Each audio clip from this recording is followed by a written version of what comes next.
Hello and welcome, everybody. My name is Mandy Tice. I am the former director of the Da Vinci Initiative and now the director of the School of Atelier Arts. And today we are going to talk about shading and, in particular, understanding shading in a drawing. So, a lot of us have had an experience where at some point one of our teachers was like, okay, here's a sphere and the light's coming from this direction, and there's a place where light turns to shadow, etc., etc. If you want a more detailed explanation of all of this, please see the previous post on rendering. But essentially, we're told this, and we're told that, oh, the lightest part is around here, and we go from dark and it gets lighter and lighter and lighter until it hits the light, and that's how we render. But there's more to it than that, especially when we're talking about real world applications, like if we wish to draw this drapery, for example. So I want to talk about a few of the rules that we learned from the sphere and how we actually apply them so that you really understand shading in a drawing. One of the first things I really want to emphasize is that there is a war. That sounds melodramatic, but it is true. So if I have a value scale 1, 2, 3, 4, 5, 6, 7, 8, 9, 9 here, 1 here, with 9 being my darkest and 1 being my lightest, there's lots of different value scales out there. The important thing isn't which value scale you use, is that you understand that there's a number that you can associate with a value. So, this is going to be my 5, etc., etc. So you'll notice that I'm filling this in very quickly, but I'm using the halfway point. I put my 5 in first and then the halfway point between the halfway points. And the reason I do this is that in the end, this will give you a better and more even transition of your values. Now, obviously, I'm doing this in a bit of a hurry. I don't want to spend all day doing a value scale. That's a lesson for another day. But briefly, we have 1, 2, 3, 4, 5, 6, 7, 8, 9. And most often there is a war happening sometime, usually around here, between the 6 and the 7. And what this means is that our 7, 8, and 9 are only for shadow values, and our 1 through 6 is only for light values. We cannot have a 7, 8, or 9 in our light area, and we cannot have a 1 through 6 in our shadow area. People break this rule all the time, especially because they just love putting a super reflected light in this shadow. Like, yes, there's a tiny bit of light there. No, it's not important. And it'll especially ruin it if you break this division of light and shadow being around between the 6 and 7 here. Okay. So if we want to understand shading, we need to understand that we have light values that are only for light areas, shadow values that are only for shadow areas, and with very few exceptions, this is a pretty strict rule to follow. Okay, so how does this apply when we are looking at light and shadow? So, we can start with really obvious areas of shadow, right? So underneath in here, oops, I got my eraser. In this area here, there's a shadow being cast by this part of the fabric onto this part of the fabric, and it's creating a shadow. These shadow values are going to be one of these. Now, because this is a white cloth, it's a little bit lighter than you usually expect. It might be closer to a 7 in here, okay? So, all right, shadows get shadow values, and now we can think about the lights. Lights are going to get light values. So, for example, we can look at this light shape here, and we can say, oh, we're going to use 1 through 6 here. Now, some of you may be really upset with me right now, and I want to talk about one part on this drapery specifically. Why did I go down this way to describe the light when there's all this dark bit in here, right? This is a question that confuses students all the time. But you have to make sure that you're not confusing what's called a midtone. Midtones are these values like 4, 5, and 6.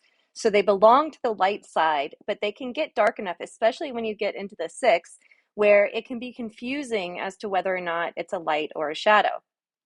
So what are some clues for us? Well, one thing that we can really look for, if you look at the sphere here, is the core shadow line.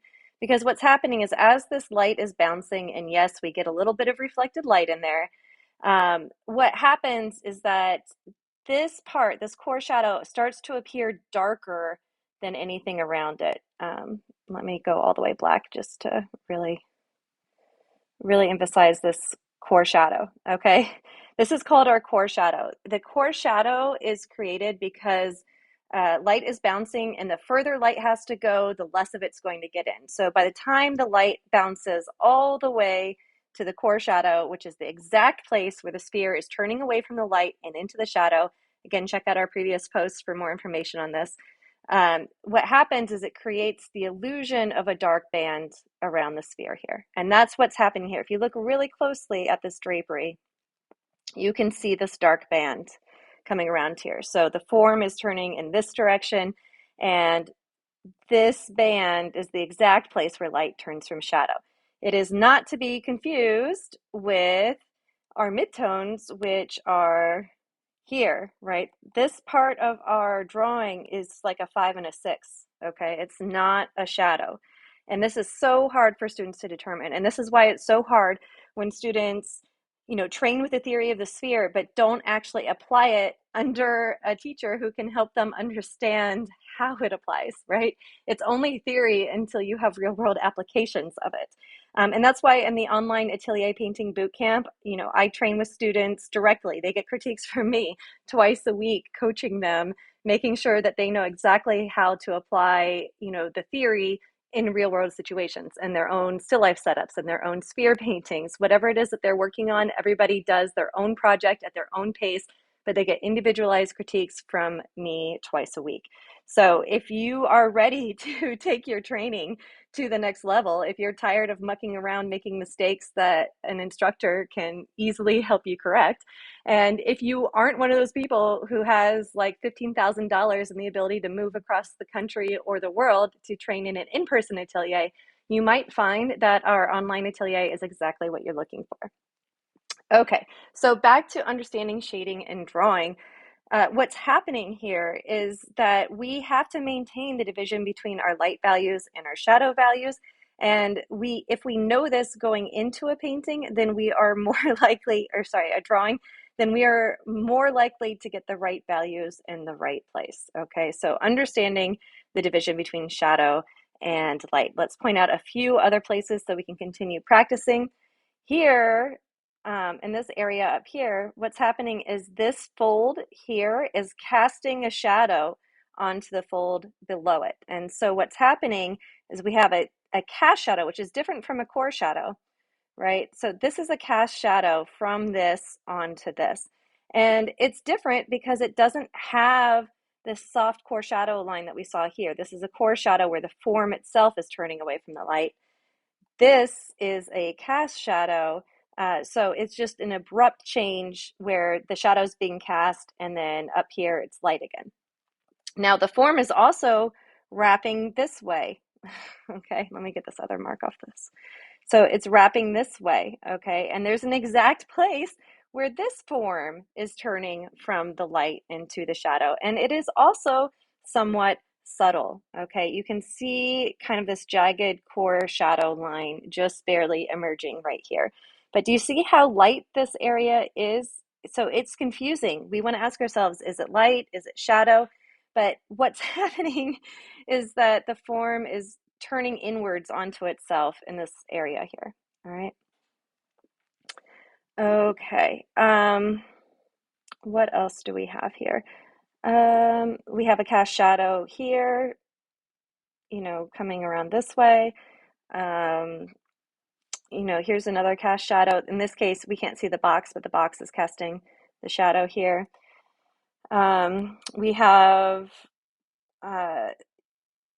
this is interesting. The form's turning around this way, but we don't see the exact place where it completely turns away from the light because it's turning away behind our point of view. Okay, so if I were to divide this simply between light and shadow, it would look something. We would have this division of shadow here coming like this. If you can find the division between light and shadow, you're winning, okay? So all of this is shadow, This has to be our 7, 8, or 9 value here. And then I'll use blue for the light. And all of this is in light. And even this dark bit over here, even this dark bit still has to be within our light range over here. Okay, I hope that this video tutorial has really helped you to understand shading and drawing and understand how to take that next step between the theory of the sphere and how to apply it in your final piece. Thanks for watching. Make sure to join our School of Atelier Arts mailing list. You can do that at schoolofatelierarts.com. At the top, there's a little banner that you can sign up for our newsletter. All our best classes and free resources go out to our newsletter, so you don't want to miss it. We also, if you are looking for ways to practice your art, make sure to check out our worksheets. You can see that attached to the store to this YouTube channel. And as always, make sure you like and subscribe to this channel so you don't miss out on our next lessons. Thanks for joining us, and I hope to see you next time.